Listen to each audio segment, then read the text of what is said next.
সকলকে তিতামস এডুকেয়ারের পক্ষ থেকে স্বাগতম জানাচ্ছি। আমি আপনাদের সাথে আছি আলফারা তিতম, শিক্ষার্থী, ঢাকা বিশ্ববিদ্যালয়। আজকে আপনাদের সাথে একটি চমৎকার বিষয় নিয়ে আলোচনা করব। চলুন জেনে নেই। আমরা সচরাচরই বলে থাকি ওকে ওয়ার্ডটা কে না বলি, আমরা সকলেই বলে থাকি ওকে।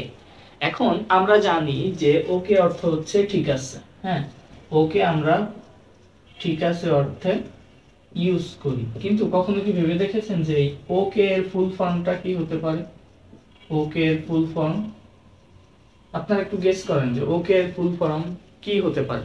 আমরা সকলেই বলি যে ওকে, হ্যাঁ, ওকে এর একটা ফুল ফর্ম আছে। তাহলে চলেন আমরা একটু দেখে নেই ওকে এর ফুল ফর্মটা কি। ওকে এর ফুল ফর্ম হচ্ছে অল কারেক্ট। অল কারেক্ট অর্থাৎ সবকিছু ঠিকঠাক। ঠিক আছে, তাহলে আমরা জেনে নিলাম যে ওকে এর ফুল ফর্ম কি। এখন আমরা জানবো যে ও ক্লক আমরা সকলে বলি না, এই ও এর ফুল ফর্মটা কি। আপনারা একটু গেস করেন। হ্যাঁ, আপনারা একটু গেস করেন আর হচ্ছে আমাকে কমেন্টে জানাবেন যে এই ও এর ফুল ফর্ম কি। ও এর ফুল ফর্ম কি এটা আপনারা আমাকে কমেন্ট বক্সে জানাবেন। ধন্যবাদ সকলকে। তিতামস এডুকেয়ারের সঙ্গেই থাকবেন। আসসালামু আলাইকুম।